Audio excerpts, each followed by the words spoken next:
Hello and welcome to this week's Table Talk.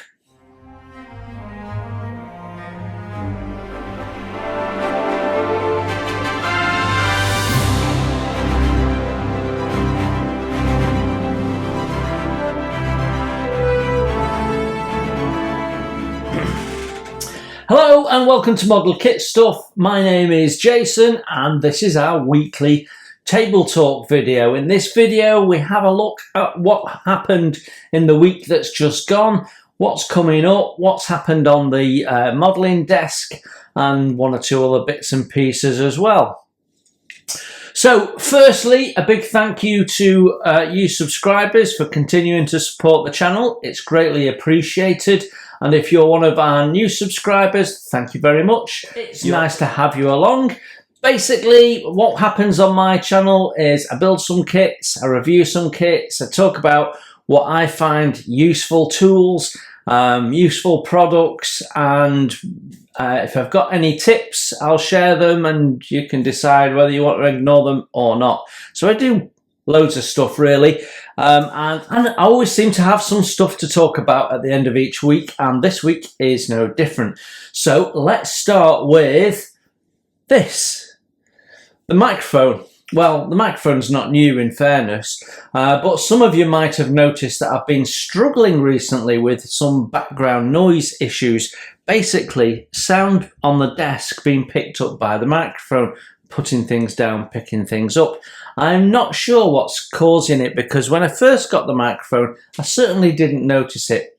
Anyway, I've decided to bite the bullet and take the microphone off its stand. So this microphone boom is brand new, as is this, which is to help the microphone absorb any shocks or anything like that without affecting the noise, and it came with a little sponge cover. So I'm feeling a little bit more professional this week than perhaps I have been before.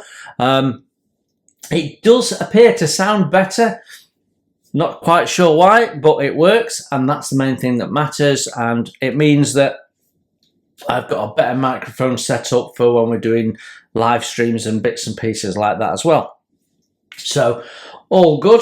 But I didn't realise this when I bought the microphone, but I've got a very heavy microphone and most booms won't deal with it. So you have to be very careful. Make sure you've got one that will deal with the weight of the microphone, which means, yes, you guessed it, I couldn't just buy any old boom. I had to buy an expensive one. So yeah, we bought that. I think it was £46, and I had to buy that separately for £10, something like that.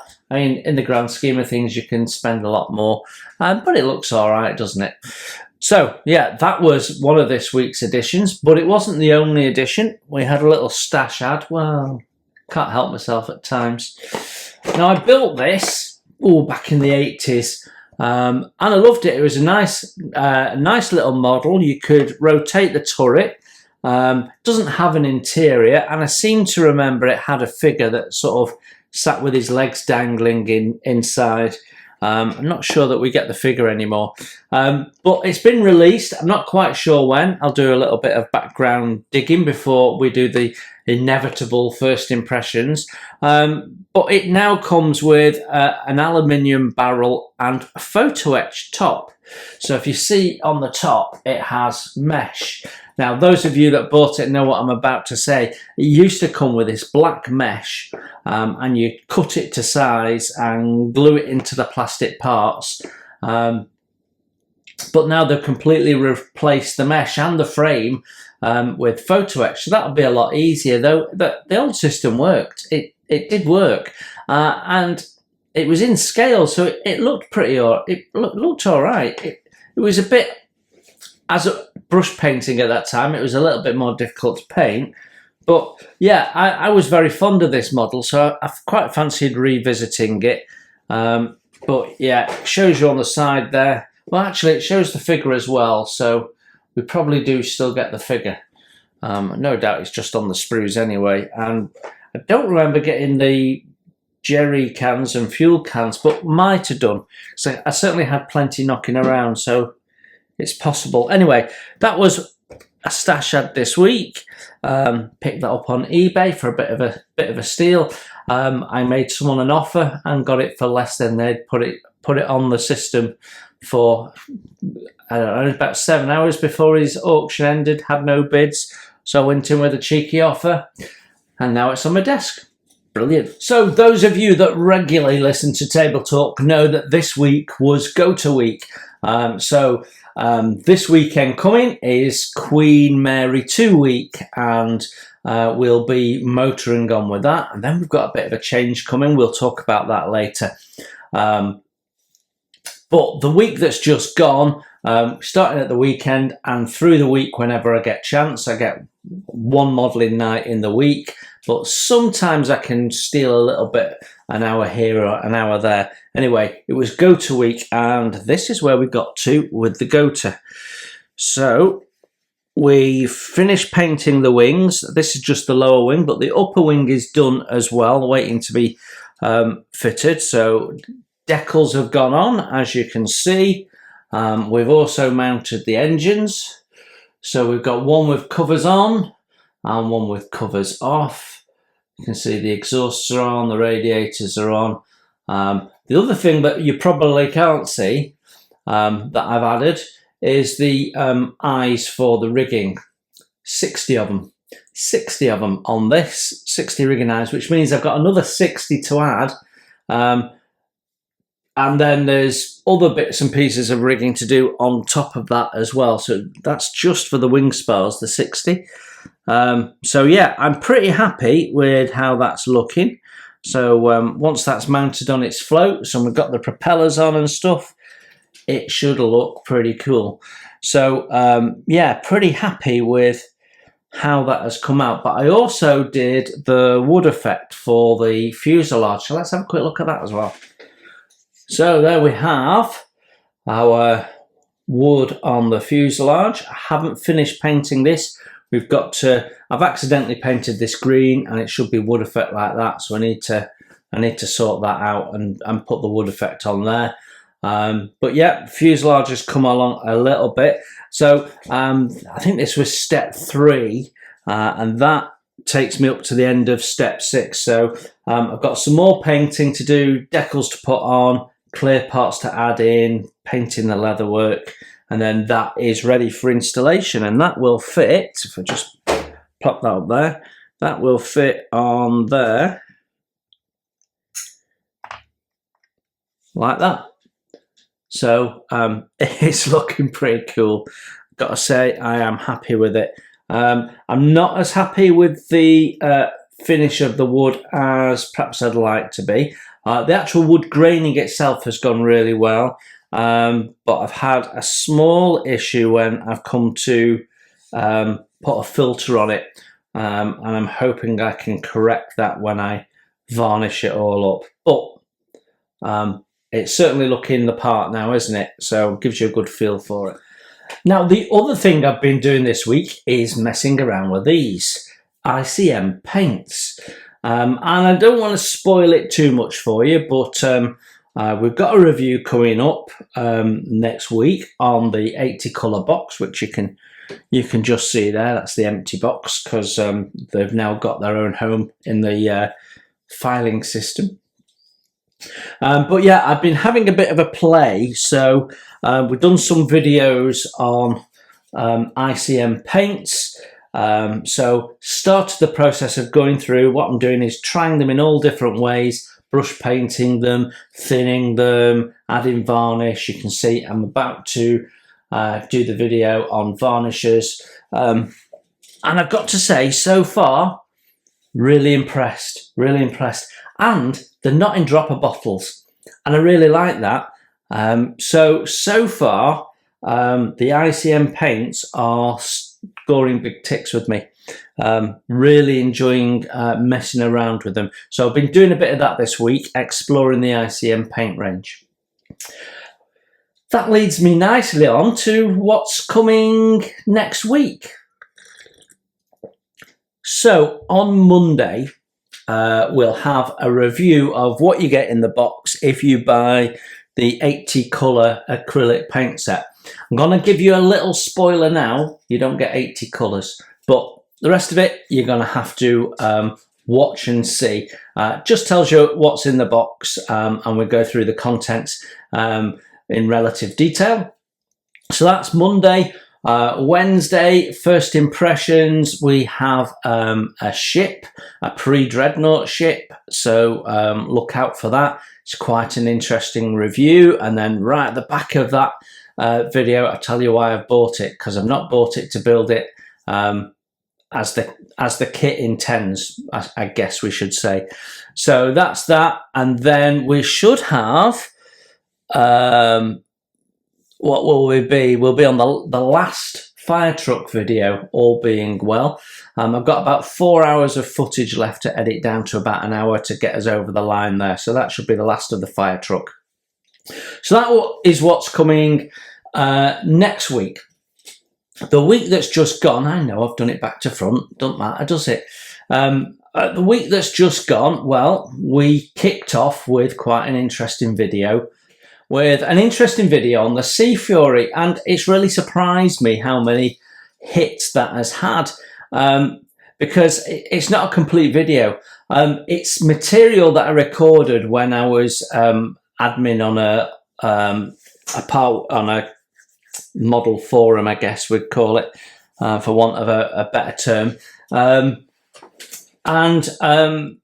I don't actually remember whether I ever aired it or not, but it was all posts within posts. It's quite complicated.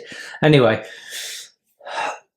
somehow in that ether, I've managed to save the back end of those videos and some photographs of it, but I couldn't find the front end. So we just did from the fuselage being built, putting the wings on and the engine on pretty much, but it did give you a good feel for what the Sea Fury is like, and it's a whopping big kit. When you consider it's a fighter, it dwarfs the 148 Hurricane that I did last year. So it's a huge kit, and I really enjoyed it. In fact, it was the first 148 scale aircraft I'd ever built. And other than there's a small issue with aligning the radiator in the port wing, other than that, it went together like a dream and really looked the part, and I enjoyed it totally. So much so that I've ummed and ahed about buying the next one when it comes out. But and I brush painted it all with Humbrol paints. And it did come out lovely. Some were enamels, some were acrylics, but it came out lovely. But there's been a lot of love for that video, which really surprised me. I didn't think it would do much, but it was some footage that I wanted to get out there, because it's been sat there waiting to go for ages, and it just filled a Monday slot quite nicely. So that was what we had out on the Monday. Then, of course, we had that absolutely stunning Newport kit from CSM, and I have to say, having now purchased a couple of their aircraft kits, I'm absolutely gonna pick up one of their armoured cars and see how that goes.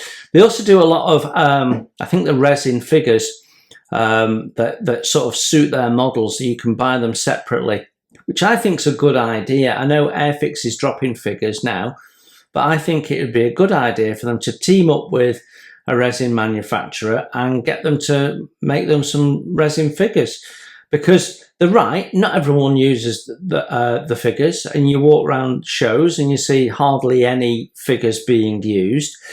So if you can drop the price of the kit but give people the option, that's a win-win. Anyway, CSM definitely going to investigate one of their armoured car kits. It'd be perhaps interesting to do a comparison with the CSM kit and the Mini Art kit, because I have, I think it's the 1918 pattern British armoured car. So we might be able to have a look at the different approaches and compare the two. So that's a thought, isn't it? Can feel a shopping trip coming on again. But yeah, I'm definitely going to look into that and see if their land-based stuff is as good as their things that fly. But that Newport kit was stunning, and everyone said the same. Everyone that commented said, wow, stunning kit. And it is, really is. And then, of course, yesterday, which is actually today, because I'm recording this before it's gone out, Friday lunchtime, was Go to 9, which has focused on the building and painting of the engines and the radiators. And the exhaust as well, wasn't it? So, nice video, I think, focused just on one area. I had a lot of footage in there that I had to trim down. There was about five and a bit hours worth of footage to turn out that, what was it, an hour and 10 minutes in the end. So sometimes it's a bit tricky to know what to cut out and still make the video make sense, whilst at the same time not leaving in too much. You know, there's only so much filing and painting you can watch. So sometimes you can have 5 or 6 hours of footage and it ends up with a 20 minutes worth of actual quality video. So I do try and film as much as possible of the builds, and I have said detailed, but you know, with putting the eyes in, I've showed you the process and I've tried to show it you close up, but they're so small, even in close up, you can hardly see what's going on. So you don't get much of that, unfortunately. But yeah, that's probably what you're going to see in Go to 10, and I'm now at step 7 of 9. But I'm also at that bit where it's going to slow down, because we're going to put the wing spars on next, then we're going to put the upper wing on, then we turn the whole thing upside down and put the floats on. But of course, in amongst that, we've got a load of rigging. So once you put the top wing on, before you attach the fuselage, we'll have to do some rigging, and then attach the fuselage, do a little bit more, then attach the floats and the float frames, more rigging, and then we can flop it all the way up, and then it's pretty much put the propellers on and you're done. Sounds like there's not much to do, but actually there's tons, really, because all that rigging is going to take some time. And because of that, I'm going to put something else into the mix, because actually I've been itching to get back to this build for a little while now, and I've been struggling to find time. But HMS Fly is going to be coming back. So what we're going to do is we're going to continue to do Gota and Queen Mary 2 alternate weeks, but because the Gota is going to take a little bit of time now with the rigging, and you sort of tend to do a bit and then it's boiled your head, so you've got to put it to one side. In those instances, I'm going to pick up HMS Fly, and it means that we'll start introducing a new build video into the mix to take up the slack, because I suspect I won't have enough material for a little while with the Gota because of doing all the rigging. So we'll launch the Ghost of Kiev build at that point and start putting that out. So I'll actually be working on Queen Mary 2, Gota, Fly, but you'll be seeing Gota, Queen Mary 2, Ghost of Kiev on the videos. The Ghost of Kiev is built up and primed and ready for final paint and decals. So as I'm playing around with the ICM paints and I need to do some testing with airbrushing, that's going to be the opportunity to do that. So one weekend I'll be airbrushing the Ghost of Kiev and finishing that off so we can complete the build series, and at the same time doing the video on airbrushing ICM paints. So it's all sort of coming together. So yeah, that's where we're up to. Other video that I did this week was on the on this thing, the Tamiya photo etch bending pliers. So I've done the video on that. That'll be out in a couple of Mondays time, I would think, depending on where I am with the ICM paints. So the next few Mondays is going to be ICM paints and that, I would think. When I come to start doing the rigging on this, I will do a standalone how I do rigging video, because not everyone's watching this build, but might be interested in rigging approaches, because you can use the same rigging approach on your 1-200 ships. What I'm going to do on here is exactly how I would put the guidelines on a funnel, for example. You know, on the smokestack, I'll have several guidelines to hold it in place. And there's other things that sometimes have them as well, and it's the same approach. So yeah, should be interesting. Got lots of little bits and pieces coming up that we can do. Well, unfortunately, we have lost the sunshine. It's wet, and from what I understand, it's going to be wet for the next 2 or 3 weeks. But that's great, because at the end of July, I go away for a few days with my partner and my youngest daughter. My eldest daughter's off to Norway to see her boyfriend. So we're going to go away and going to go up to Scarborough for a few days. I do like it around that neck of the woods. So I'm hoping that getting all this rain out of the system means it'll be nice and sunny when we go away. So as it's a bit wet, shall we still have a look at the garden anyway? Well, it is somewhat wet in the garden today, and I think that is the forecast for the next few weeks, to be honest. But main changes are all those pretty yellow flowers on the base of the oak tree there. I have even more tomatoes, which is good news. Got loads of tomatoes coming, and if I can take you over here past my even better looking leeks, I mean, that one even looks like a leek now. I have French beans. They have come on really quickly. So yeah, I have first beans, so happy with that. Yeah, and lots of strawberries, so we've been picking some of those, as has the blackbirds, but all good. Lavender's flowering.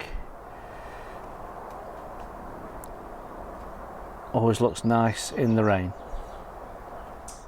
French beans totally caught me out. That in 1 minute it was flowers, the next minute they were there. Brilliant. So dwarf French beans, I think they are. So yeah, I guess we'll have a handful of those to cook with soon. So yeah, the garden is looking nice, but you're getting lots and lots of sun and then lots and lots of rain. So keeping the weeds down. It's not too big a problem because I have wood chip down. But I do have to go round and whip bits out here and there and trim things back. So always one good afternoon in the garden every week, I think. So I think that is it for this week. I can't think of anything else I need to share. So you guys have a great week. Thanks for tuning in. I will see you next week. Hopefully I will see you on the live chat when the video comes out on Friday night, 9 PM UK time. Until then, have a great week. You enjoy your modelling, and I will see you very soon. Bye for now.